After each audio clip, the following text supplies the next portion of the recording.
tema de hoy: el pueblo que perece porque le falta conocimiento.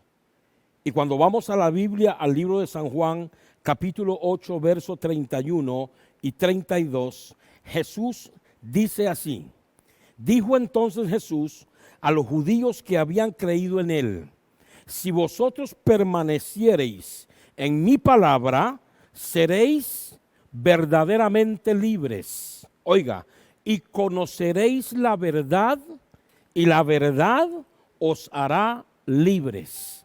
Entonces, el conocimiento de la verdad trae libertad, trae liberación.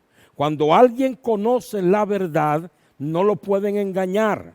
Sabemos por lo que dice la Escritura que Satanás es un especialista en engañar. Engañó a Adán, engañó a Eva y sigue engañando hasta este tiempo. A Jesús lo quiso engañar, lo quiso enredar.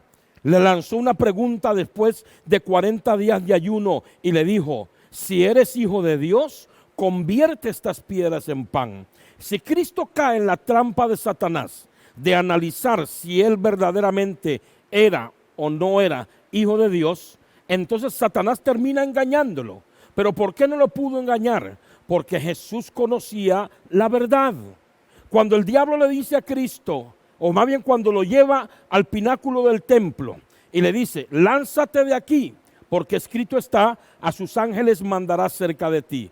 Si el Señor Jesús se lanza del pináculo del templo, se muere, porque Satanás está utilizando el texto bíblico, pero fuera del contexto correcto. Está utilizando el texto bíblico, disfrazándolo de la Biblia, de la verdad, pero aplicándolo a una forma incorrecta de proceder, que es tentar a Dios a hacer algo que Dios no debería hacer. ¿Por qué me voy a lanzar yo del pináculo del templo para hacer que Dios mande a sus ángeles acerca de mí innecesariamente? Entonces Satanás utilizó un texto bíblico fuera del contexto real del verdadero significado de él para tratar de engañar a Jesús. Pero en cada una de las tentaciones donde el diablo trata de engañar a Jesús, se topa con una realidad. Cristo es la verdad y él conocía la verdad. Y cuando alguien conoce la verdad, no cae en la trampa de los engaños del enemigo y por lo tanto no cae en esclavitud. Porque los engaños del diablo son para esclavizarnos. El diablo le dice a un drogadicto que no puede salir de ahí, entonces con eso logra cauterizar su mente, dominar sus pensamientos y esclavizarlo a la droga. Cuando de verdad un drogadicto sí puede dejar de consumir droga, porque no nació drogadicto.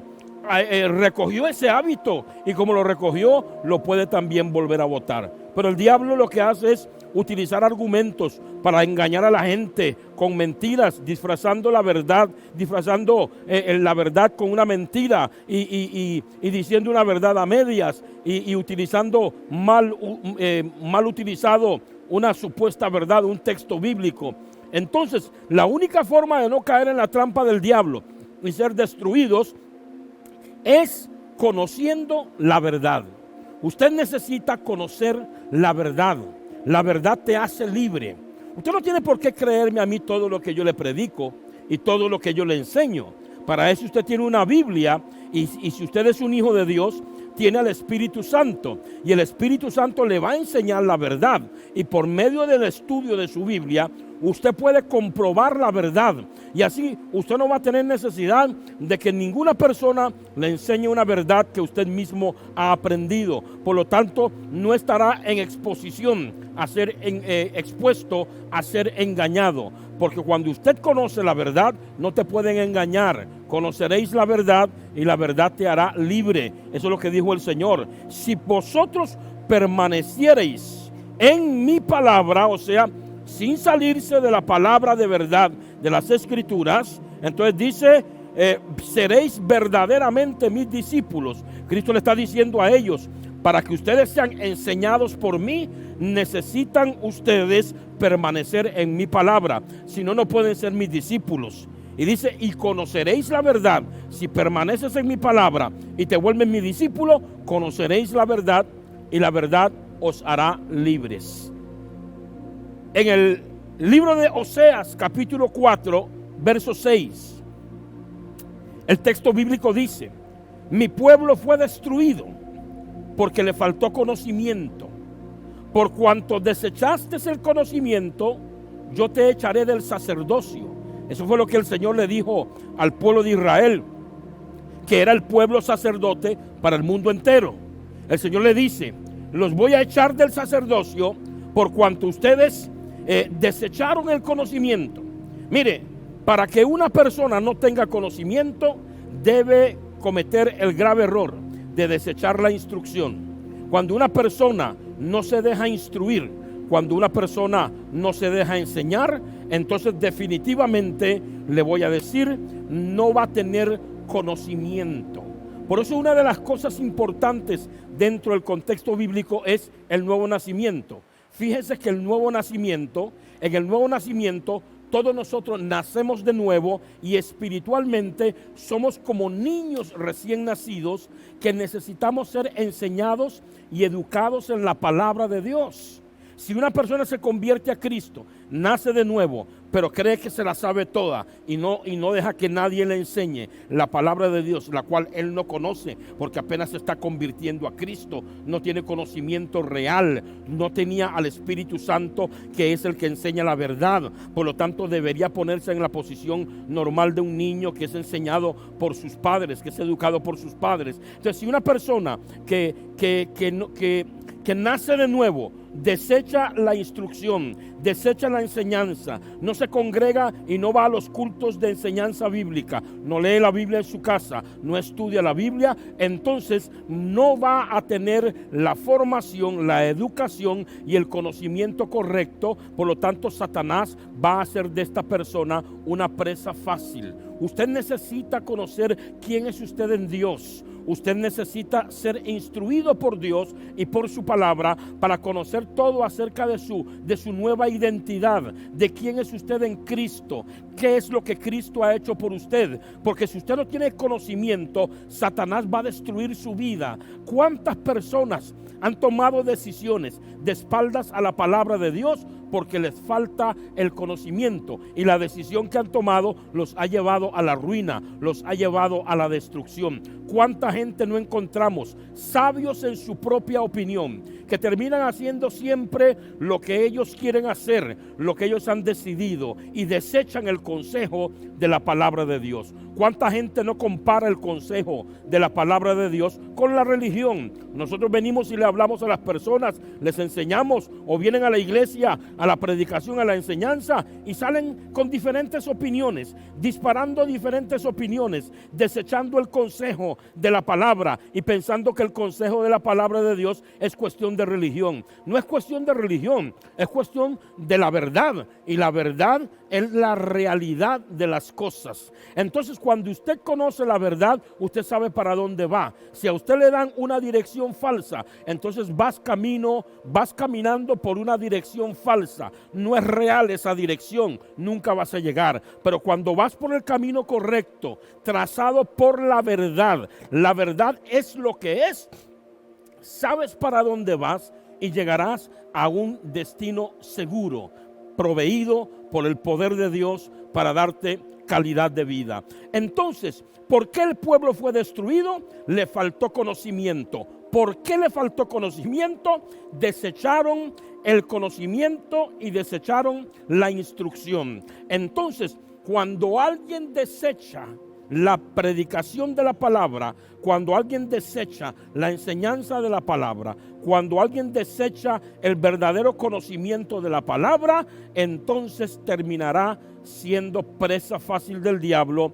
y terminará siendo destruido. En el libro de Oseas, en el capítulo 4, verso 6, pero en la Nueva Traducción Viviente, dice, oiga como dice en esta otra traducción de la Biblia, la que le acabo de leer anteriormente, es de la Reina Valera, pero vea cómo dice en la Nueva Traducción Viviente: mi pueblo está siendo destruido porque no me conoce.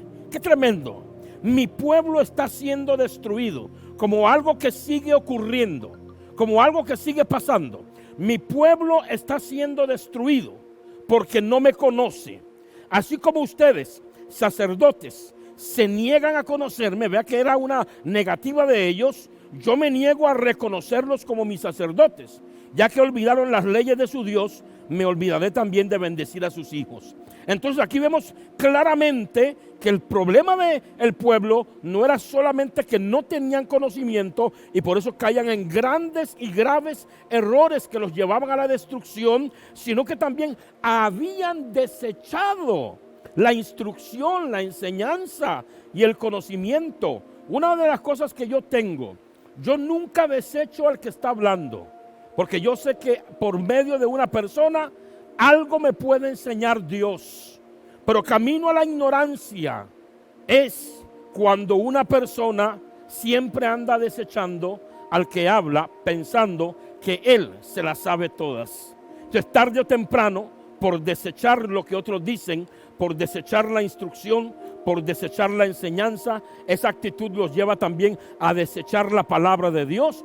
Tarde o temprano terminan tropezando en la vida, y cuando le echan una mirada a su vida pasada, lo que encuentran es un montón de fallos, de caídas, de errores, de faltas, y todo fue porque les faltó el verdadero conocimiento que nos ayuda a proceder de la forma correcta. ¿Entendió eso? El verdadero conocimiento nos ayuda a proceder de la forma correcta. Pero ahora yo quiero hablarle del conocimiento en el sentido de que usted debe de aprender y conocer acerca de Dios y acerca de usted. ¿Quién es Dios para usted? ¿Quién es usted para Dios? Conocer también la verdad de las Escrituras, porque pasará el cielo y la tierra, pero las palabras de Dios no pasarán. Por tanto, cuando Dios dice algo, yo debo de saber que lo que Dios dijo, así será, así se cumplirá, así va a llegar a suceder, porque las palabras de Dios no pasan y siempre tienen cumplimiento. Por eso yo necesito conocer la verdad. El conocimiento es importante, pero el conocimiento debe de ir acompañado del entendimiento. Debo de conocer y entender lo que conozco. Como dije hace unos días, conocimiento es cúmulo de información y entendimiento es la comprensión de esa información. Entonces usted, para tener conocimiento y para tener entendimiento, necesita aprender. Entonces, para aprender, usted necesita prestar oído a lo que Dios tiene que decirle.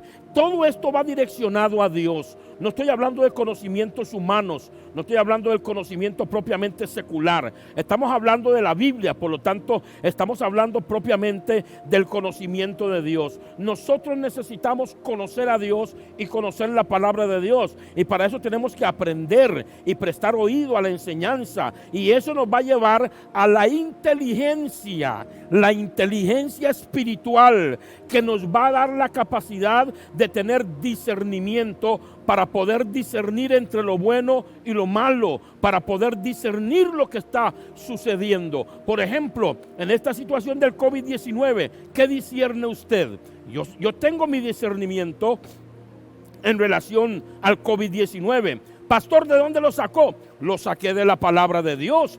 De la palabra de Dios saco el discernimiento. Por medio de este discernimiento sé lo que está pasando en el mundo, y por eso tomo decisiones conforme a las Escrituras, para no ser destruido, ni arrastrado, ni afectado, porque camino bajo la verdad, y la verdad me hace totalmente libre. Entonces, ese conocimiento, ese entendimiento que se recibe del aprendizaje de las Escrituras, nos da inteligencia espiritual y discernimiento para saber lo que pasa, para saber lo que ocurre y para tener la sabiduría de cómo debemos de proceder.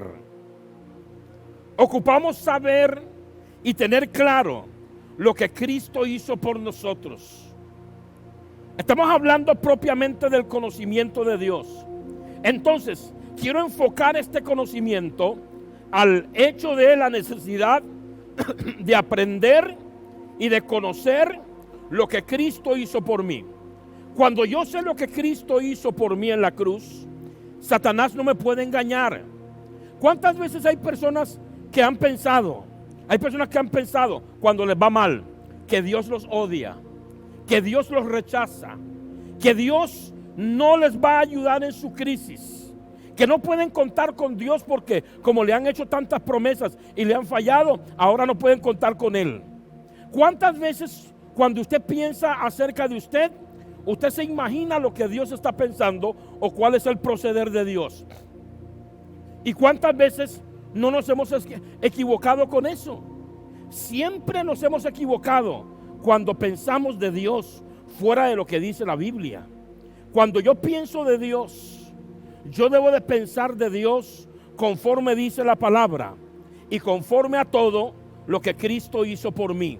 Yo no soy digno de las bendiciones que Dios me da, pero Dios no me da sus bendiciones porque yo sea digno. Me las da porque Cristo pagó el precio de mi culpa, canceló mi deuda con Dios. Entonces, desde el momento en que Cristo canceló mi deuda con Dios, ya Dios no me mira a mí como el pecador apartado, alejado y que no tengo derecho a sus bendiciones, sino que Dios me ha aceptado como su hijo, como su heredero, para bendecirme porque alguien pagó el precio por mi pecado, pagó el precio y la cancelación por mi culpa. Entonces, yo necesito saber y tener claro lo que Cristo hizo por mí para que el diablo no me engañe y para así yo poder poseer las bendiciones que Dios tiene preparado para mí. No sé cómo usted ve el asunto de las bendiciones, pero déjeme decirle que si usted come, que si usted bebe agua, que si usted puede caminar, si usted tiene un techo donde vivir, si usted tiene ropa que ponerse, usted es un hombre bendecido por Dios. Tal vez no se ha dado cuenta, tal vez no le ha dado ni siquiera gracias a Dios por eso, pero él es bendecido por Dios. Pero eso no es todo lo que Dios tiene para usted. Si usted es un hijo de Dios, hay mucho más para usted. Entonces, ¿sabemos lo que Jesús hizo por nosotros? ¿O necesitamos venir a la iglesia para que nos lo enseñen? ¿Sabemos lo que Jesús hizo por nosotros? ¿O estamos siendo engañados por el diablo en cuanto a lo que Cristo hizo por nosotros? En el libro de Efesios capítulo 1, verso 7, dice, ¿en quién tenemos redención? Hablando de Jesús, en quien tenemos redención por su sangre, el perdón de pecados, según las riquezas de su gracia. Entonces, en Cristo tenemos redención y el perdón de pecados. O sea, Dios nos ha perdonado nuestros pecados por medio de Cristo. Si hemos aceptado a Jesús en nuestro corazón como Señor y Salvador, Dios nos ha perdonado de nuestros pecados. Alguien dirá, pero pastor, es que usted no sabe las cosas malas que yo he hecho. Por eso la segunda parte del versículo dice, según las riquezas de su gracia. O sea, Dios no ha sido mezquino con su gracia, sino que ha derramado su gracia sobreabundante sobre cada uno de nosotros. ¿Por medio de quién? Por medio de la redención en el perdón de nuestros pecados, lo cual vino a través de Cristo. Usted me dirá, a través de Cristo, ¿por qué es tan importante entender que somos en Cristo? Porque dice la Biblia que nadie puede llegar a Dios y disfrutar los beneficios de ser hijos de Dios a no ser por nuestro sumo pontífice, el cual es Jesús. Dice la Biblia, nadie viene al Padre si no es por mí. Entonces, toda persona que quiera acercarse a Dios para vivir para Él, para recibir el perdón de pecados, para ser bendecido por Él y para servirle a Él, necesita venir por medio de Cristo. ¿Cómo? Entregándole su corazón a Jesús para que Él sea Señor de su vida, porque Jesús fue la persona que nos redimió por su sangre, por medio del cual hemos recibido el perdón de pecados según las riquezas de su gracia.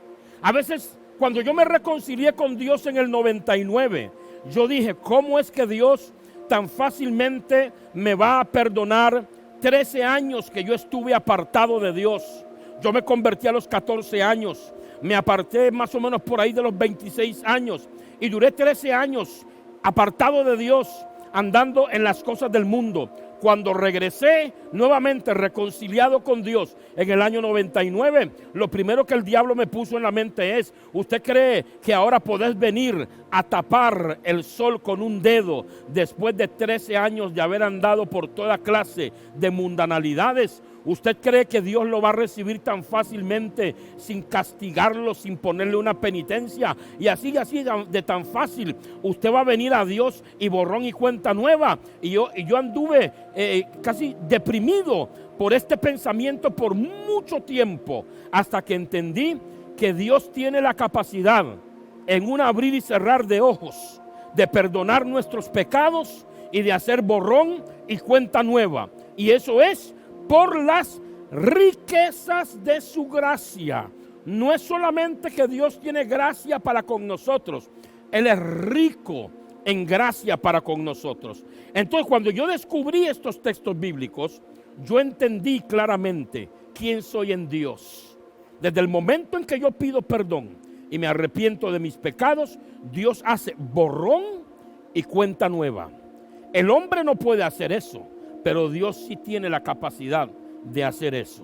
Entonces sigue diciendo el verso 8, que Cristo hizo sobreabundar para con nosotros esta gracia en toda sabiduría e inteligencia espiritual para entender a Dios. Dice, en Él, acerca de Cristo, asimismo, oiga, tuvimos herencia. ¿Sabe usted lo que es ser un heredero? Si usted es un hijo de Dios, sepa que usted es un heredero. Si a usted le dijeran, o si usted conociera a una persona que es heredero del hombre más multimillonario del mundo, que tiene toda clase de bienes y riquezas, ¿qué diría usted? Wow, está forrado en plata. Ese hombre tiene de todo. Le quedó la herencia del hombre más poderoso del mundo. Le quedó la herencia de la persona que más plata tiene en todo el mundo. Usted diría, afortunado, qué montón de plata tiene. Bueno, déjeme decirle a usted que no hay nadie que tenga más bienes y más riquezas que Dios. Y la Biblia dice que usted y yo somos herederos de Dios. Yo le pregunto, ¿el heredero tiene que suplicar? ¿El heredero tiene que llorar para que papá le dé, para poder tomar algo de su herencia, perdón? El heredero tiene prácticamente que ir y hacer una petición especial, haciendo promesas de por medio. No, el heredero es dueño de las cosas. Entonces la posición suya en Cristo es que usted es dueño de los beneficios y de las riquezas del reino de Dios. Pero tal vez usted no lo sabía. Y si usted no lo sabe y no tiene este conocimiento, Satanás te puede destruir, haciéndote pensar que en vez de heredero, eres un pecador mendigo, eres un necesitado, eres un pobre, y que eres una persona que más bien, cuídate porque Dios más bien te puede mandar al infierno. Te pierdes la noción de tu verdadera identidad porque has sido engañado por Satanás. Usted necesita saber quién es usted en Dios, para que usted sepa lo que Dios le ha concedido. Dice que en Él asimismo, en Dios, en Cristo, tuvimos herencia. Se está hablando de un acto consumado. Tenemos herencia, tuvimos herencia. Oiga, habiendo sido predestinados conforme al propósito. Ve, aquí habla de predestinación para un propósito, que es elección de antemano. Dios te eligió de antemano para un propósito. Del que hace, el propósito dice, del que hace todas las cosas según el designio de su voluntad, a fin de que seamos para alabanza de su gloria. Fuimos creados para ser herederos, predestinados conforme al propósito, para que seamos para alabanza de la gloria de Dios, no para ofensa de Dios. ¿Cuántos cristianos no viven ofendiendo a Dios? No fuiste creado para ofender a Dios. No fuiste creado para mentir. No fuiste creado para pecar. No fuiste creado para ir en contra de la voluntad de Dios. Fuiste creado para que toda tu vida sea una alabanza, como un canto que se canta, valga la redundancia, y que los sonidos y las melodías musicales entran por el oído de Dios y suena armonioso, hermoso, delicioso. No sé si la palabra está bien dicha. Y que cuántas veces usted no se ha sentado a escuchar una canción hermosa y usted dice, ay, qué linda esta canción. Bueno, la vida suya es como una canción que se canta para la gloria de Dios. y Dios siempre lo que espera de usted es esta alabanza, que seamos nuestro estilo de vida para alabanza de su gloria. Déjeme decirle que si usted vive en bendición, usted es para alabanza de la gloria de Dios. Porque ¿qué alabanza puede recibir Dios si hay una maldición operando en su vida? ¿Qué alabanza puede recibir Dios de escasez en su vida? ¿Qué alabanza puede recibir Dios de las mentiras que usted puede pegar? ¿Qué alabanza puede recibir Dios de sus peleas con su esposo o con su esposa? De ese montón de discusiones donde terminan ofendiéndose, del resentimiento que hay en su corazón al no perdonar a su cónyuge o a una persona. ¿Qué alabanza puede recibir Dios de eso? Eso es ofensivo, porque eso va en contra de la voluntad de Dios y en contra de su palabra. Pero usted no fue creado para ofender a Dios. Fuiste creado para ser de alabanza a Dios. Dice que en Él también, en Cristo, vosotros, habiendo oído la palabra de verdad, el evangelio de vuestra salvación, y habiendo creído en Él, fuisteis sellados con el Espíritu Santo de la promesa, que es las arras de nuestra herencia hasta la redención de la posesión adquirida para alabanza de su gloria. Se lo voy a resumir así en pocas palabras, porque no puedo detenerme mucho en esto, aunque está riquísimo esta palabra. Pero lo que está diciendo es que cuando usted oyó el mensaje de salvación y usted lo creyó, fue sellado con un sello de autenticidad. El Espíritu Santo es comparado con ese sello, y usted fue sellado con el Espíritu Santo. Y ese sello y el Espíritu Santo, que es comparado con el sello, es la garantía que Dios pone en su vida para que usted llegue a la herencia hasta la redención de la posesión adquirida, para que usted tenga la herencia y usted llegue hasta el momento de la posesión, hasta el momento de la posesión, a poseer lo que ya usted desde ahora como hijo de Dios ha adquirido por derecho, que es su herencia. Entonces vea qué importante lo que se habla aquí acerca de la redención. ¿Usted sabía que usted fue redimido por Cristo en la cruz del Calvario? Ahora le voy a explicar qué significa redención. Redención significa rescate total, liberación, poner libre por medio de un rescate o por medio del pago de un precio. Entonces, para poner libre, yo tuve que haber sido esclavo. Pero aquí dice de que antes, cuando yo era esclavo, alguien pagó por mi rescate total, mi liberación. Me puso en libertad por medio de un rescate. Soy liberado del poder de Satanás y las consecuencias del pecado. Pecado que Cristo tomó sobre sí al ofrecerse como rescate por nosotros.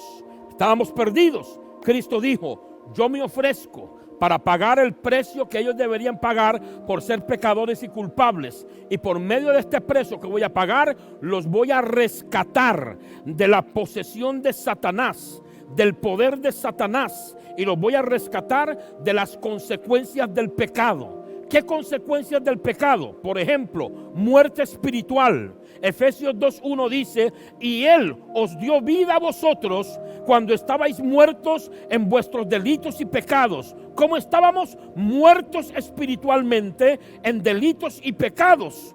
Porque por gracia, dice, sois salvos por medio de la fe. O sea, yo por medio de la fe he recibido la salvación por gracia. La fe no es un precio a pagar, porque la fe es algo que yo tengo. La fe simplemente es que yo decido creer en la salvación de Dios, creer en el sacrificio de Cristo, y entonces cuando yo decido creer, Dios borra mis pecados y me regala la salvación.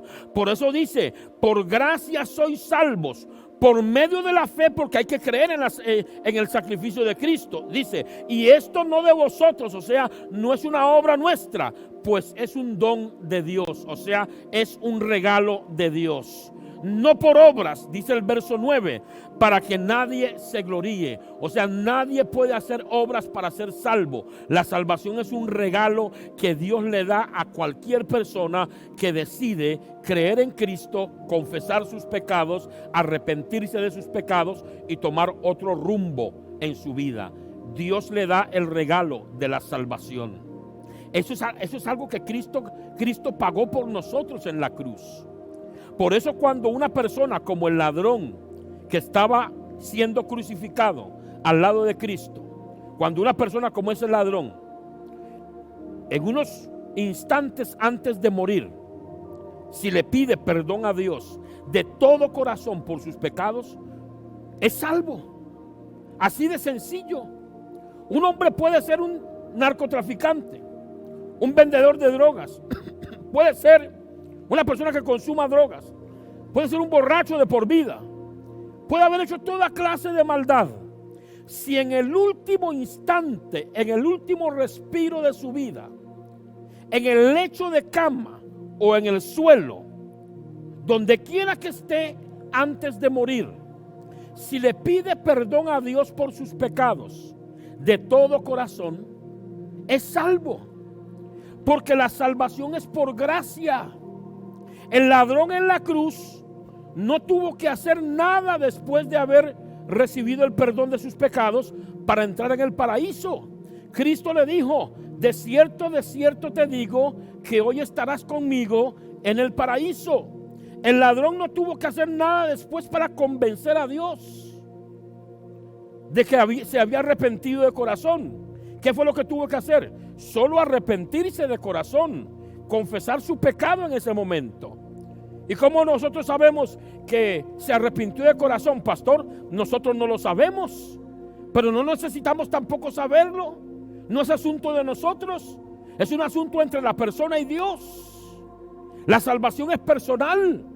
Yo no puedo juzgar quién será salvo y quién no será salvo. Una persona puede estar toda la vida haciendo toda clase de maldades y en el último instante de su vida, con sinceridad y de corazón, le pide perdón a Dios y es salvo, porque la salvación es un regalo que Dios le da a la gente. No hay que pagar por él, es un regalo que Dios le da a la gente y solo Dios es el que decide sobre eso. Y partiendo del ejemplo del ladrón en la cruz, hemos concluido de que toda persona antes de morir, si se pone a cuentas con Dios, es salvo. No haga como hacen en las películas. En las películas la gente está a punto de morir y están maldiciendo. Están a punto de morir y están diciendo obscenidades. No, yo digo, qué mal ejemplo este de las películas. Qué enseñanza más torcida.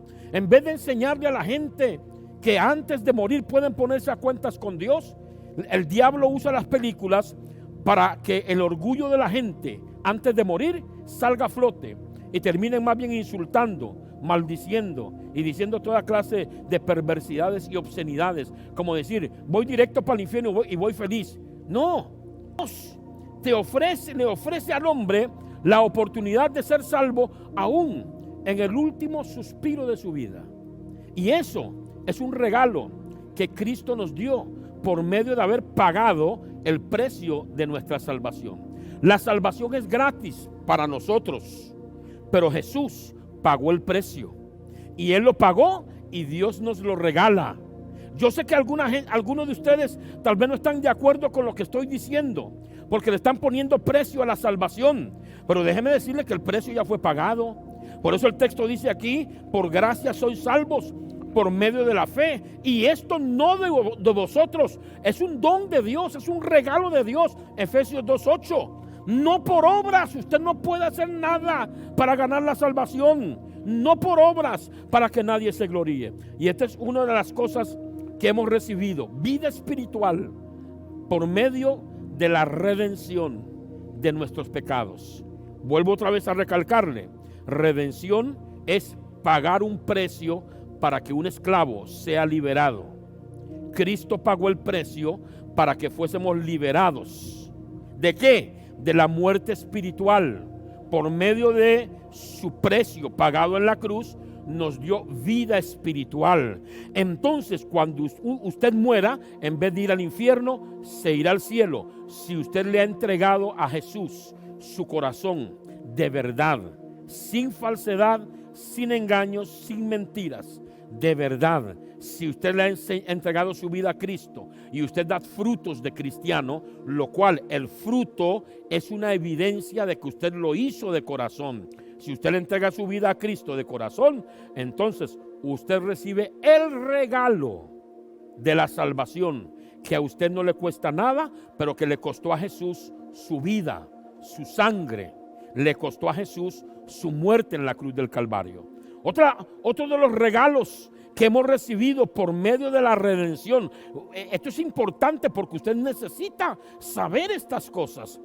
Y quiero decirle también que el nuevo nacimiento, por medio del cual recibimos el regalo de la salvación, es un estado irreversible. No voy a hablar mucho sobre esto ahora, pero cuando usted va al griego, donde se habla acerca de la regeneración, en el griego se enseña que la palabra que se usa para regeneración significa que la persona entra en un estado irreversible. Es como una persona que nace naturalmente, ya nació. Ya no puede volver atrás para decidir no nacer, ya nació. El nuevo nacimiento, la persona ya nació de nuevo. Es un estado irreversible. El fruto es una consecuencia del nuevo nacimiento, no una condición del nuevo nacimiento. La única condición para nacer de nuevo es creer en Jesús y arrepentirse de sus pecados. El fruto que se da posteriormente es una consecuencia de que usted ya no es la misma persona, sino que usted es una nueva criatura en Cristo Jesús. Entonces, cuando el diablo viene y te ataca en la mente, haciéndote pensar que tú no eres salvo, repréndalo. Usted ha recibido la salvación de Dios por gracia. No era de usted, no lo pagó, no lo ganó, no lo puede pagar, no lo puede ganar. Cristo ya lo pagó en la cruz del Calvario. Y es un beneficio para usted que es hijo de Dios y para toda persona que, aunque no sea hijo de Dios, hoy puede arrepentirse y convertirse y pedir perdón por sus pecados y nacer de nuevo como una nueva criatura y recibir el beneficio de la salvación pagada por Jesús. Eso es redención, o el resultado de la redención. Otro beneficio de la redención que es suyo, es un beneficio suyo. Quiero decirle, otro beneficio de la redención es la salud física. La salud física es otro beneficio de la redención. Dice así en el libro de Isaías 53:4: ciertamente llevó él nuestras enfermedades y sufrió nuestros dolores, y nosotros le tuvimos por azotado, por herido de Dios y abatido. ¿Qué dice? Llevó él nuestras enfermedades, lo llevó a la cruz para hacernos libres. Dice el verso 5: mas el herido fue por nuestras rebeliones. ¿Por qué fue herido? Por mi rebelión, por mi pecado. Molido por nuestros pecados, porque prácticamente lo molieron a Jesús. Cuando lo llevaron a la cruz, no tenía ni la apariencia de un ser humano. Parecía un monstruo.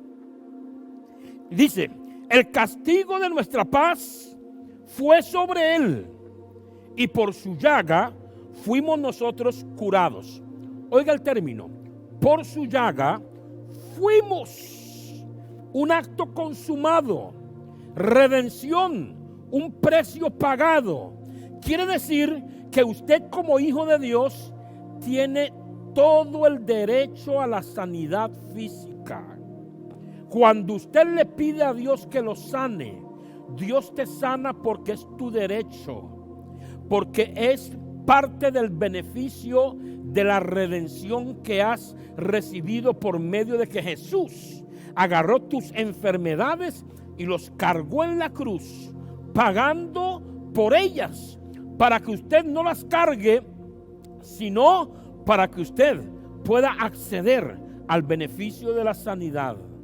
Hay muchas razones por las cuales la gente no es sana, pero cuando la gente camina rectamente con Dios, puede reclamar la sanidad, porque es un beneficio de la cruz del Calvario, es un beneficio de la redención, del rescate total, de la liberación de la enfermedad, de poner libre de enfermedades por un rescate, liberación del poder de Satanás y de las consecuencias del pecado, que la enfermedad es una consecuencia del pecado. Entonces, cuando hablamos de la vida espiritual, fuimos rescatados del pecado para tener beneficio de vida espiritual, o sea, la salvación, y también para tener el beneficio de la sanidad física, porque dice, por su llaga fuimos, un acto del pasado consumado, ya hecho, fuimos nosotros curados por medio de Cristo Jesús. Otro beneficio de la redención es la redención de la pobreza. Quiero decirle enfáticamente, y se lo voy a probar con la Biblia, la pobreza no es de Dios, la escasez no es de Dios, y Dios nunca tuvo en sus planes que su pueblo estuviera limitado de dinero, limitado de bienes, que su pueblo viviera en escasez, que su pueblo viviera en pobreza, que su pueblo viviera en miseria. Ese nunca fue el plan de Dios. Cristo nos redimió de la pobreza financiera, y se lo voy a probar. Segunda de Corintios 8:9 dice, porque ya conocéis la gracia. ¿Qué gracia? El regalo inmerecido. Eso es lo que significa la palabra gracia. El regalo inmerecido. Ya conocéis la gracia, o sea, el regalo inmerecido de nuestro Señor Jesucristo, que por amor a vosotros se hizo pobre, siendo rico, para que vosotros con su pobreza fueseis enriquecidos. ¿De qué riqueza está hablando aquí? Si usted lee el contexto, está hablando de riqueza financiera. Y si usted entiende bien, Cristo nunca fue un pobre espiritual. Cristo fue poderoso espiritualmente. Ningún pobre espiritual resucita muertos, ni levanta paralíticos, ni le da la vista al ciego, ni puede hacer los milagros que Cristo hacía. Cristo estaba lleno del Espíritu, era rico espiritualmente. Él, donde se hizo pobre fue financieramente. En otras palabras, dejó sus riquezas en el reino de los cielos para venir a vivir como una persona pobre en la tierra. ¿Para qué, pastor? Para redimir al pueblo de Dios de la riqueza financiera. Recuerde bien que la pobreza es una maldición que fue pronunciada por Dios en el tiempo del pecado de Adán. El Señor le dijo a Adán, la tierra te producirá espinos y cardos, y con el sudor de tu frente ganarás el pan de cada día. O sea, la tierra te va a negar las riquezas. La tierra, en vez de proveerte riquezas y placer, te va a proveer espinas, que cuando camines por ella y te punces, te acordarás de que esos punzazos y esas espinas nacieron a causa de tu pecado de haber desobedecido mis mandamientos. La tierra no tenía espinas. La tierra comenzó a tener espinas cuando Adán pecó, y Dios dijo, espinos y cardos te producirá la tierra, para que recuerdes que la tierra no te va a producir su riqueza, porque tú pecaste contra mí y la tierra ha entrado en un proceso de maldición. Dios no maldijo a Adán, pero maldijo la tierra de donde venían las riquezas. Entonces, lo que está diciendo el texto acá es, en base a esa maldición, en base a la maldición y de la negativa de que la tierra vaya a producir riquezas para el hombre, Cristo vino a redimirnos de esa maldición. Si la maldición financiera, si la maldición sobre las riquezas de la tierra fue pronunciada y evidenciada por la aparición de espinas, ¿por qué le pusieron una corona de espinas a Jesús? Porque por medio de esa corona de espinas, Él derramó la sangre de la frente, de donde el ser humano tenía que ganar el dinero con el sudor de esa frente. De esa misma frente de donde tenía que ganar el dinero el ser humano para poder enriquecerse, porque la tierra le iba a negar las riquezas y él tendría que sudar y pagar un precio alto para poder obtener riquezas de esta tierra que se le iba a negar por medio del sudor de la frente. Cristo viene y derrama sangre por su frente cuando le colocaron esa corona de espinas, y el derramamiento de esa sangre nos redimió a nosotros de la pobreza financiera. Por eso el texto vuelve a decir, ya conocéis, estamos hablando de conocimiento. Cuando la gente no conoce la verdad, el diablo los engaña. Y hay gente que critica la riqueza, hay gente que critica los bienes, hay gente que quiere que los pastores vivamos en miseria, hay gente que quiere que los cristianos vivan como pobres para siempre, hay gente que se siente feliz si ve que no tenemos zapatos y no tenemos comida para comer, o vivimos en una casa que se está cayendo. Pero cuando ven que alguien vive bien, que alguien vive bien acomodado, que tiene comida y viste bien, lo critican, mayormente si es pastor o es cristiano. Pero ¿por qué me tienen que criticar si Cristo me redimió a mí de la pobreza? ¿Qué culpa tengo yo de ser un hijo de Dios, de haber sido redimido de la pobreza, y que Dios más bien quiera bendecirme, enriquecerme y darme bienes por su beneplácito, por su voluntad? ¿Por qué alguien debe enojarse porque Dios me quiera bendecir a mí? Es una estrategia del diablo para poner un antivalor hacia las riquezas. Las riquezas no son malas. Lo que es malo es el amor al dinero. Pero las riquezas no son malas. Dice el texto que Cristo nos redimió de la pobreza para que fuésemos enriquecidos. Entonces, ¿por medio de qué nos redimió de la pobreza? Por medio de su gracia. Vea lo que dice el libro de 2 de Corintios capítulo 9. Dice, versículo 8, y poderoso es Dios para hacer que abunde en vosotros toda gracia, o sea, todo tipo de regalos de parte de Dios. Se lo estoy parafraseando. A fin de que, teniendo siempre en todas las cosas todo lo suficiente. ¿Cuál es la voluntad de Dios? Que teniendo siempre en todas las cosas todo lo suficiente. Si es suficiente, si es abundante, si es sobreabundante, entonces no es ni escasez, ni miseria, ni pobreza.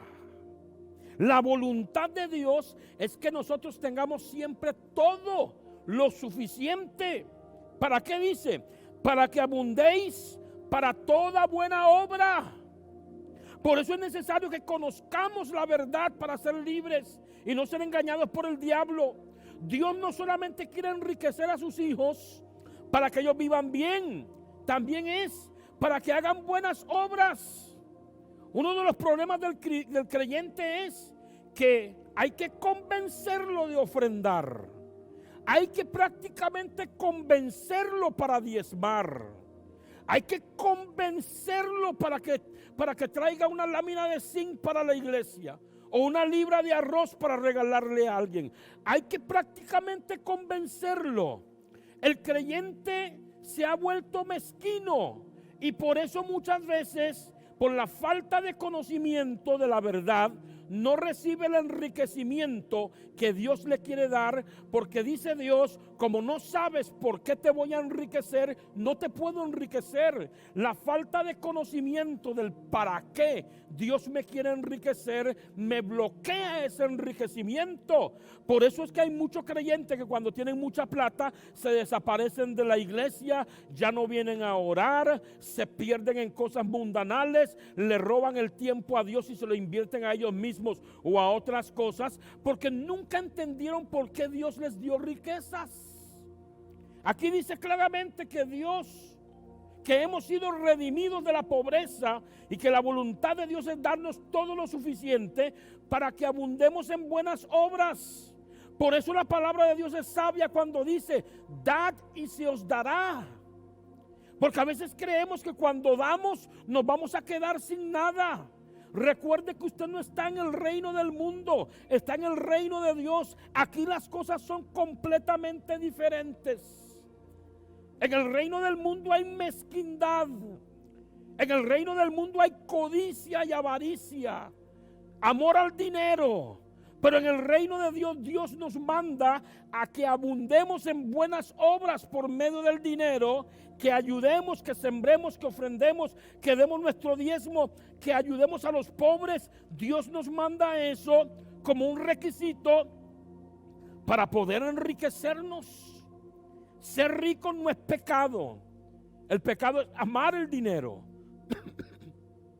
Entonces dice el verso 10. Estoy en 2 de Corintios 9. Hablando acerca de la redención, donde Cristo nos redimió de la muerte espiritual al darnos vida eterna, de la enfermedad al llevar sobre su cuerpo nuestras enfermedades y nos sanó por medio de sus heridas. Y ahora estoy hablando de la redención de la pobreza financiera. Y acerca de eso dice el verso 10 de 2 de Corintios 9. Hablando de Dios, dice: Él y el que da, Dios es el que da, y el que da semilla al que siembra y pan al que come, Dios, dice, proveerá. O sea, va a bendecirte, por decirlo de alguna forma. Proveerá, oiga, y multiplicará. O sea, que cuando te conviertes en un dador, que cuando tomas el dinero para hacer buenas obras, en vez de perder, en vez de entrar en escasez, en necesidad y en pobreza, dice el texto que más bien Dios le va a proveer más y le va a traer multiplicación sobre sus finanzas. Si usted es un estudioso de la Biblia, sabrá que 2 de Corintios capítulo 8 y capítulo 9 está hablando de la ofrenda a los santos y está hablando acerca del dinero. No está hablando de semilla propiamente natural, sino que está hablando del dinero utilizando metáforas de la agricultura. Entonces dice que Dios proveerá y multiplicará, oiga, vuestra sementera. Y oiga, y aumentará, oiga, proveer, multiplicar y aumentar. Palabras que ni más ni menos quieren decir que Dios quiere bendecirnos, enriquecernos y darnos todo lo suficiente para que abundemos en buenas obras. La pregunta es, ¿por qué Dios querrá hacer eso conmigo si yo soy un hombre, un humano que he pecado contra Él, que me he desviado en otro tiempo de sus caminos, que cometo muchos errores? ¿Por qué Dios querrá enriquecerme a mí y bendecirme de esta forma?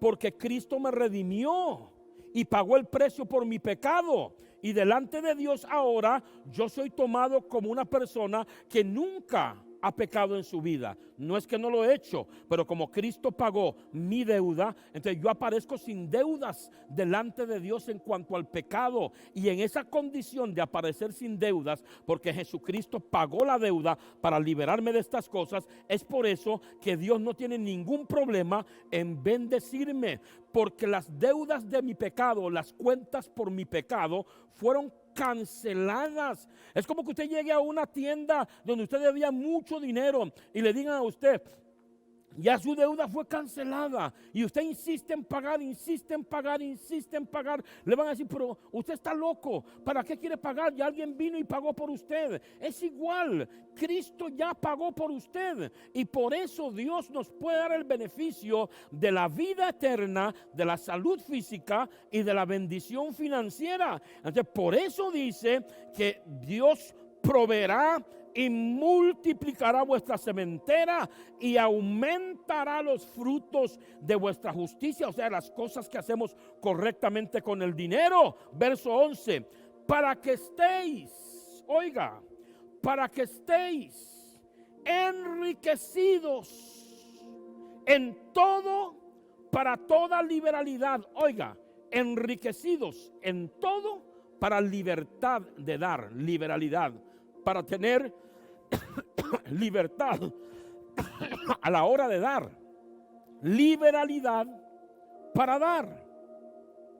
Entonces el dar es una estrategia de Dios cuando nos bendice y nos enriquece. Pregúnteme, pastor, ¿y a qué se debe esta estrategia de Dios de de que nosotros demos. ¿En qué consiste la estrategia de Dios de decirnos que tenemos que dar y hacer buenas obras con el dinero? ¿En qué consiste? Dios utiliza esta estrategia de que demos. 1, para formar en nosotros generosidad.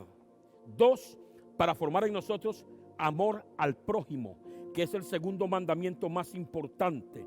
Y 3, para arrancar de nuestro corazón la codicia y la avaricia, porque el mundo está lleno de codiciosos y ávaros que matan, que destruyen, que hacen lo que sea por el dinero. Y Dios, que te va a enriquecer y que tiene la intención de enriquecerte, porque Cristo pagó el precio para redimirte de la pobreza financiera. Dios quiere que a la hora de bendecirte y enriquecerte, te cuides de no poner tu amor en el dinero, porque no puedes servir a dos señores. O sirves a Dios o sirves al dinero. Dice el texto bíblico: no podéis servir a Mamón y a Dios. No podéis servir a las riquezas y a Dios. Mamón era el dios de las riquezas. No puedes amar al dinero más que a Dios. Por eso cuando Dios te dice que entregues dinero, que siembres dinero, que des dinero para el pobre, para la institución, para las obras del Espíritu Santo, para el que está ayudando a recoger comida para los necesitados, para el pastor de la iglesia que está construyendo y necesita comprar. Cuando Dios te dice que des dinero para el programa de radio donde se predica la palabra y para lo que Dios ponga en su corazón dar dinero para sus intereses, lo que Dios está haciendo es sanando tu corazón y despegándolo de la avaricia, de la codicia y del amor al dinero, para Dios ser el único rey en tu corazón y no que Dios reine simultáneamente con la codicia, la avaricia y el amor al dinero en tu corazón. Entonces, queda claro que Dios nos ha dado vida espiritual, nos quiere sanar y nos quiere enriquecer financieramente, que el conocimiento te hace ahora entender que no rechaces la riqueza que viene de Dios, que nunca te niegues a querer o aceptar que Dios te enriquezca. No digo querer la riqueza, sino aceptar que Dios te enriquezca, que nunca salga de tu vida que lo único que tú quieres es el pan, aunque sea añejo con agua. No, estás ofendiendo a Dios. Si usted entiende que la Biblia dice que de Dios es el oro y la plata, yo le pregunto a usted, ¿para qué quiere Dios el oro y la plata si en el cielo no se usa? ¿Para qué Dios quiere el oro y la plata? Es para bendecirte a ti, su hijo. Porque en este mundo donde sí se necesita dinero para comprar una Biblia, para comprar un atril, para comprar una cámara, para comprar un micrófono, para construir una iglesia, para pagar el alquiler de una iglesia, para comprar Biblias para regalar, para cocinar comida para llevarle a los indigentes, aquí sí se necesita el dinero. Entonces, ¿qué hace Dios con el dinero? Lo manda volando desde el cielo en bolsitas pequeñas para que nos llegue. No, se la da a usted y Él espera que usted sea fiel en la administración del dinero, de las riquezas que Él pone en sus manos, y que usted tome ese dinero para vivir, pero que también lo tome para los intereses de Dios aquí en la tierra. Entonces, cuando usted, del dinero que Dios le da a usted, usted lo administra correctamente y usted hace la voluntad de Dios con ese dinero, que usted hace buenas obras, que usted saca su diezmo y saca su ofrenda, usted le está demostrando a Dios que Él puede confiar en usted acerca de la cantidad de dinero que Él está poniendo en su mano. Entonces Dios dice, este hombre me está mostrando que puedo confiar en él. Le di tanto y lo administró correctamente. Me honró con su diezmo, me honró con su ofrenda, no cerró su corazón al necesitado. Por lo tanto, le puedo dar dinero, porque cuando él tiene dinero no cambia, no se vuelve orgulloso, no se vuelve altivo, no desaparece de la iglesia, no me incumple mis mandamientos y mis ordenanzas que he dejado en relación al dinero, como es la primicia, la ofrenda y el diezmo. La generosidad no me incumple, me cumple todo. Entonces dice Dios, si en lo poco has sido fiel, sobre mucho te pondré. Porque la voluntad de Dios es ponerte sobre mucho. Porque Dios nos ha redimido. Jesús nos ha redimido de la maldición de la pobreza. Así que lo que usted necesita es ordenar su vida con Dios, serle fiel a Dios en las finanzas, en lo que es ofrenda, diezmo y primicia, semillas, sembrar en el reino de Dios y prepararse para grandes cosechas que el Espíritu Santo va a traer a su vida a través de las riquezas y los bienes a los que usted tiene acceso a causa de que Cristo te redimió de la pobreza para que seas enriquecido por medio de su pobreza y de su redención. Debemos de tener claro, oiga, que Cristo anuló el acta de las maldiciones de la ley que eran contrarias contra nosotros. ¿Usted sabía que usted no debe de tener ninguna maldición operando en su vida? ¿Usted sabía que las maldiciones no te pueden alcanzar? Alguien me dirá, pero yo siento que hay una maldición operando en mi vida. Viene de alguna desobediencia. En el libro de Proverbios dice que la maldición no viene a no ser por una causa. Y si hay maldición operando en tu vida, viene por alguna razón. Proverbios 26:2. Como el gorrión en su vagar y como la golondrina en su vuelo, así la maldición nunca vendrá sin causa. Si no hay una causa, no hay maldición.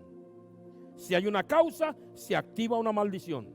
Pero usted sabía que no importa que te tiren un conjuro, que te maldigan, no importa que te hagan brujería, usted sabía que ninguna maldición debería caer sobre usted, porque usted fue libre de la maldición, porque Cristo fue crucificado en la cruz como si Él estuviera maldecido para redimirte a ti de todas las maldiciones de la ley. Usted sabía que la ley, el infringir la ley de Dios, hace que la persona quede expuesto a las maldiciones. La ley pronuncia, oiga, en Deuteronomio 28, la ley de Dios pronuncia bendiciones de la obediencia y maldiciones de la desobediencia. Léalo por favor cuando tenga oportunidad. Deuteronomio capítulo 28. Lea todo el capítulo y lea un poco del capítulo 29 para que vea que la obediencia, la ley dicta bendiciones, pero que también la desobediencia, la misma ley dice que vendrán maldiciones y las señala. Las maldiciones de la ley, las maldiciones de la ley, que son como un acta de decretos de qué es lo que le va a pasar a la persona que peca quebrantando la ley de Dios. Esa acta de maldiciones, Cristo lo tomó y los clavó en la cruz por medio de su muerte, pagando y redimiéndonos de la maldición para que nunca más el pueblo de Dios haya maldición en sus vidas. ¿Usted sabía que usted no debería tener ninguna maldición operando en su vida? En el libro de Colosenses 2:9 dice: porque en Él, en Cristo, habita corporalmente toda la plenitud de la deidad, y vosotros estáis completos en Él. Óigame. Dice que nosotros estamos completos en Cristo. Significa que el que está en Cristo no necesita nada más. Tiene la fuente de todas las bendiciones y de todos los bienes y de lo mejor que pueda existir. Él es la fuente, Cristo. El que está en Cristo ha sido redimido de maldiciones, de escasez, de pobreza, de enfermedad, de muerte. Ha sido redimido de todo mal. Ni siquiera el diablo tiene derecho a tocarte cuando has sido redimido por Cristo. Por eso dice que en Cristo estamos completos. Esto no es una religión, esto es calidad de vida. Que Dios nos da calidad de vida a los que estamos en Cristo. Por eso la Biblia dice que de modo que si alguno está en Cristo, nueva criatura es. Las cosas viejas pasaron, tanto el pecado como las maldiciones del pasado, todo eso es pasado. Y dice, aquí todas son hechas nuevas. Entonces dice que en Cristo estamos completos y que Él es la cabeza de todo principado y toda potestad. Colosenses 2:11. En Él también fuisteis circuncidados, o sea, marcados. Así como la circuncisión era una marca en la carne, dice que Cristo nos marca en el corazón. Fuimos circuncidados por medio de Él, o sea, marcados como propiedad de Dios, teniendo la señal de la redención en nuestro interior para que sepamos que somos libres de maldiciones. Brinco al versículo 13 y dice: y a vosotros, estando muertos en pecados y en la incircuncisión de vuestra carne, o sea, sin haber sido marcados por Dios como hijos de Él, Cristo nos dio vida juntamente con Él, perdonándoos todos los pecados. Y oiga, después de habernos perdonado todos nuestros pecados, anulando el acta de los decretos que había contra nosotros. ¿Cuáles decretos? Los decretos de la maldición de la ley para aquellos que viven en desobediencia.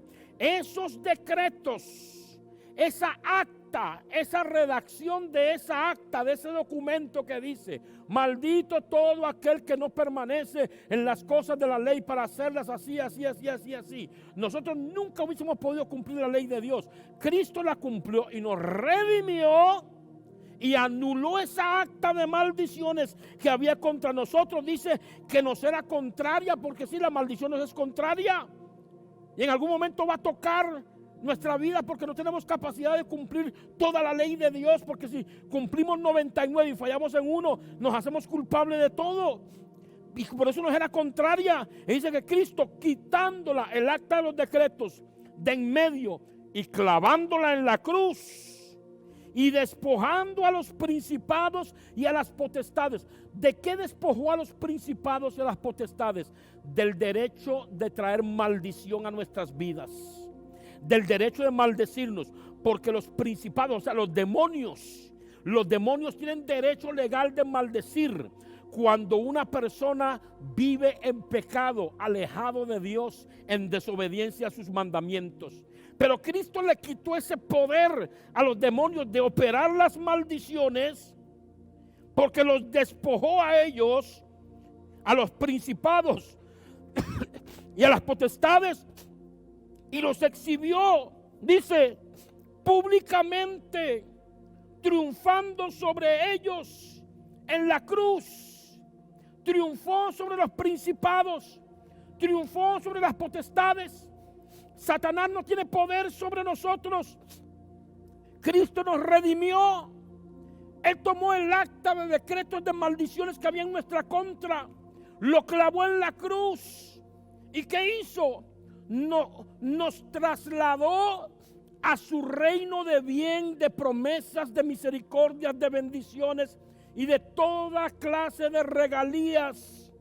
Por eso en Colosenses capítulo 1, versículo 12 dice: y den siempre gracias al Padre. Él los hizo aptos para que participen de la herencia que pertenece a su pueblo. Oigan, la herencia que pertenece a su pueblo, el cual vive en la luz.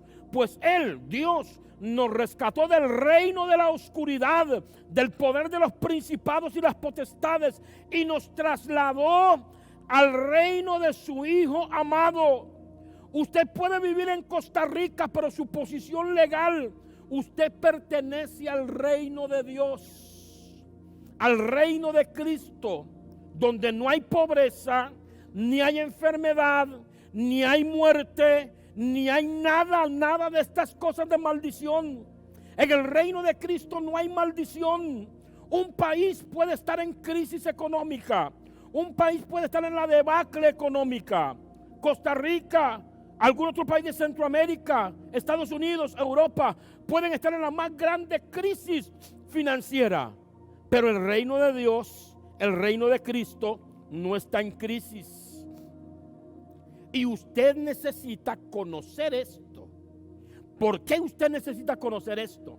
Porque cuando usted oye las noticias, todo lo que dice, todo lo que habla de la crisis, las profecías negativas, los presagios, lo que se espera para el futuro de la crisis, de la reactivación de la economía, de la pérdida de la economía y la estabilidad, de la pérdida de trabajo, del cierre de empresas, usted puede deprimirse. Como le pasó a un pobre señor en Guanacaste, según dicen las noticias, que se suicidó por la situación económica. La gente se suicida por la situación económica, porque viven sin Dios y sin esperanza en el mundo. Pero usted fue trasladado de este reino mundanal, pecaminoso, donde el diablo es el príncipe, y Dios te trasladó y te colocó en el reino de su Hijo, donde no hay pobreza, enfermedad ni muerte. Así que cuando se trata de su economía, de su calidad de vida, cuando se trata de su estabilidad, todo está en las manos de Dios y no tienes por qué temer. Estas son verdades que usted necesita saberlas. Porque cuando usted prende el televisor y le dan una mala noticia, el diablo le va a atacar la mente con un montón de pensamientos. Y usted mismo se va a comenzar a imaginar si usted está contaminado, si se va a morir, si viene crisis económica. Usted mismo comienza a pensar en usted y a pensar, ¿y qué va a pasar? ¿Y me van a quitar la casa y el pago del alquiler? ¿Y qué voy a comer? Inmediatamente el diablo lo pone a usted en la escena de la crisis. Ahí te pone Satanás en la escena de la crisis, pero usted no está ahí. Colosenses 1:13 dice que usted no está ahí en la escena de la crisis, que usted pertenece al reino del Hijo de Dios. Usted pertenece al reino del Hijo de Dios. Entonces, como usted pertenece al reino del Hijo de Dios, si el reino de Dios no está en crisis, usted no está en crisis. Si usted ha caminado en obediencia a la palabra de Dios, si usted entiende quién es usted en Cristo, sabe que Dios va a proveer para usted. Voy a seguir hablando de esto el próximo viernes. Voy a seguir hablando de esto, porque es importante que usted entienda quién es usted en Dios, para que usted sepa lo que Dios te ha concedido, lo que Dios tiene preparado para usted. Pero déjeme decirle que es extraordinario y que usted lo que necesita es conocer de primera mano, por medio de las Escrituras, lo que Dios le ha concedido a usted. Por eso en el libro de Romanos, en el capítulo 12, la Biblia dice que una de las cosas que debe de hacer el Hijo de Dios es transformar su mentalidad. Oiga, así que hermanos os ruego, verso 2, Romanos 12:2, no os conforméis a este siglo, o sea, a la manera de pensar de la gente que vive en este sistema mundial, sino, dice, transformaos por medio de la renovación de vuestro entendimiento. O sea, cambie por medio de cambiar su entendimiento. ¿A qué se refiere? Cambie su manera de ver las cosas. Cambie su manera de juzgar las cosas. Cambie lo que usted ha estado viendo de la manera como lo ha estado viendo. ¿Cómo puede cambiar usted su visión del mundo? Por medio de la renovación de su entendimiento. ¿Qué es entendimiento? Cuando usted comprende algo, por medio de comprender las promesas de Dios, lo que es la redención, lo que son las promesas de bendición, lo que son las recompensas, lo que son las llaves del reino de Dios para poder tener mucha bendición de parte de Dios y poder acceder a ellas. Entonces necesita renovación, necesita ser cambiado por medio de la renovación, hacer nuevo tu entendimiento. Sigue diciendo, ¿para qué? Para que comprobéis cuál sea la buena voluntad de Dios, agradable y perfecta. Yo, con la transformación de mi vida a causa o por la renovación de mi entendimiento, puedo comprender en medio de la pandemia cuál es la buena voluntad de Dios para mí y para mi familia, agradable y perfecta. Entonces, cuando Satanás me pone pensamientos para situarme en medio de la crisis, yo no me veo en medio de la crisis, yo me veo rodeado de bendición. Por eso en este tiempo muchos hermanos van a construir su casa, muchos hermanos van a ver su negocio crecer, muchos pueblos de Dios van a tener empresa y negocio nuevo. En medio de la crisis Dios prospera a su pueblo. Por eso usted no debe de sentirse mal, ni criticar, ni juzgar cuando un hombre de Dios o una mujer de Dios, un hijo de Dios está siendo prosperado en medio de la crisis. Usted no debe de criticar ni juzgar, porque cuando usted critica a un hombre de Dios, a una mujer de Dios que está siendo prosperado y bendecido en medio de la crisis, usted mismo se está maldiciendo para caer usted mismo en la misma crisis del mundo, de la que usted no debería caer en ella, porque usted ha sido redimido. Usted ha sido redimido. No caiga en el error del mundo de criticar la bendición y la prosperidad de Dios de sus hijos. ¿Qué se supone que debería hacer Dios con sus hijos? ¿Dejarlos morirse de hambre? ¿Dejar que les vaya mal? ¿Quitarles la casa, el carro y mantenerlos en la pobreza? ¿Cree usted que esa sería la actitud correcta de un buen Dios? No. La actitud correcta del buen Dios al que servimos, de nuestro Padre Celestial, es bendecir a su pueblo indiferentemente de lo que esté pasando en el mundo. La crisis del mundo no te llega, no te alcanza, no es para ti. Usted fue redimido. Termino con este versículo bíblico del libro de Isaías, en el capítulo 61. Aquí lo vemos claramente donde dice, capítulo 60, dice, oiga, levántate, resplandece, o sea, ya no estés opaco, no estés agachado, no estés oculto, la crisis no es tuya, resplandece, porque ha venido tu luz.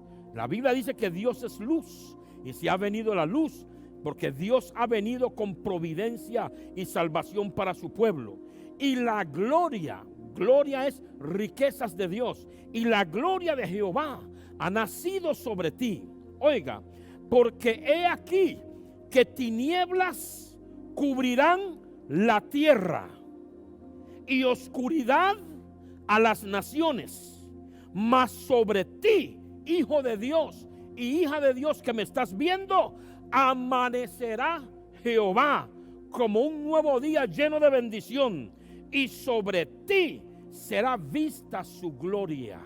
Sobre ti será vista. Dios va a manifestar su gloria sobre ti, bendiciones sobre ti, protección y cobertura sobre ti, redimido de Dios. Y la gente verá lo que Dios está haciendo contigo en medio de la crisis, en medio de la pandemia. Entonces yo no me puedo enojar porque un hermano o una hermana está construyendo su casa. Yo no me puedo enojar porque alguien compró un carro en medio de la pandemia, en medio de la crisis. No me puedo enojar porque alguien abrió un negocio. No me puedo enojar porque a alguien le está yendo bien. Si yo me gozo porque a la persona le está yendo bien, estoy diciéndole a Dios que yo tengo un corazón sano, que me puedo gozar con los que le están yendo bien, por lo cual yo también estoy en posición de recibir ese beneficio, ese bienestar, esa bendición y esa prosperidad en medio de la pandemia. Si yo no me puedo gozar, por la bendición que están recibiendo otros, significa que tengo un corazón enfermizo, egoísta, codicioso, malo. Y Dios no me puede bendecir con un corazón de este tipo. Pero si yo puedo llegar donde usted y ver que usted está construyendo, ver que usted compró un carro nuevo, ver que usted le inyectó capital a su negocio, ver que usted todavía en medio de la pandemia viste bien, come bien, le va bien, y yo puedo alegrarme y darle gloria a Dios por lo que está haciendo con usted, estoy listo para que también Dios me bendiga a mí. Así somos la gente redimida, así somos la gente sana. No nos resentimos ni celamos al que le está yendo bien, porque el que le está yendo bien es porque mi Padre le está bendiciendo, y yo soy hijo del mismo Dios de aquella persona a quien le está yendo bien. Y como Dios no tiene acepción de personas, las mismas bendiciones que le ha dado a esa persona que es hijo de Él, también me las dará a mí. Usted me puede decir, pastor, pero no las he recibido. Usted me puede decir, pastor, no las he recibido. Bueno, si no las ha recibido, tiene que revisar, porque recuerde que la obediencia desata la bendición y la desobediencia desata la maldición. Y aunque usted y yo hemos sido redimidos de la maldición, a veces hay hijos de Dios que hacen cosas que generan una maldición en alguna área de su vida. ¿No ha visto gente que espiritualmente son bien poderosos, que oran siempre, que conocen bien la palabra y todo, pero que financieramente son muy pobres, están en escasez y en pobreza porque hay una desobediencia operando en el área de las finanzas? Espiritualmente son fuertes, pero económicamente están empobrecidos porque en esa área están cometiendo una falta, están en alguna desobediencia que está generando una maldición. Y hay hijos de Dios que en vez de comportarse como hijos de Dios, actúan como hijos del diablo, con falta de perdón, con resentimiento, con odio, con venganza, con no hablarle a la gente, con desearle mal a la gente. Inclusive hay hijos de Dios que compran chances, que compran lotería, que visitan los brujos para que les den números para comprar lotería, para comprar chances. Hay hijos de Dios que viven en un pleito todo el tiempo con su cónyuge, viven en pleito con los vecinos, que odian al vecino, odian a su cónyuge, que odian a personas en el lugar de su trabajo. Hay hijos de Dios que se comportan más como mundanos, corrompidos y pervertidos que como mismos hijos de Dios. Y por eso es que no alcanzan la bendición que es su derecho, porque Cristo los redimió de la maldición. Él tiene preparado para usted grandes cosas. Usted tiene derechos. Usted tiene derechos. Hay muchas cosas ganadas por Cristo en la cruz para usted. Solamente necesita conocer cómo poseerlas, cómo apropiarse de ellas, entender y conocer que son suyas, para rechazar las mentiras y los engaños de Satanás. Entender y comprender lo que Dios tiene preparado para usted. Usted necesita tener conocimiento para no ser destruido por el enemigo. Entonces, hoy, a través de las Escrituras, se le ha abierto los ojos de que ya usted fue libre de la maldición y que Dios pagó por medio de Cristo la culpa y el pecado que había sobre usted, para que usted pueda gozar de todas las promesas y las bendiciones de Dios. Si usted quiere entregarle su vida a Jesús, quiero orar con usted y orar por usted. Esta es la decisión que usted tiene que hacer para poder accesar a todas estas bendiciones de Dios. Necesita usted, para accesar a la bendición, convertirse en un hijo de Dios. Y si usted quiere convertirse en hijo de Dios, repita conmigo esta oración. Diga así: Padre nuestro que estás en el cielo, en esta hora, Señor, te pido perdón por mis pecados y por mis errores. Me entrego a ti, me rindo a ti. Límpiame con la sangre de Jesús. Quita toda maldición de sobre mi vida. Yo creo en mi corazón que Jesús murió por mí en la cruz, y confieso con mi boca que Él es el Señor de mi vida. Renuncio, diga conmigo, renuncio a toda maldición en mi vida. Renuncio a toda maldición pronunciada, Señor, o activada por algún pronunciamiento en mí. Renuncio, Señor, a alguna maldición que ha estado operando en mí por palabras que he pronunciado. En el nombre de Jesús me declaro libre, y a partir de hoy voy a caminar como un hijo de Dios. Gracias, Señor, en el nombre de Cristo.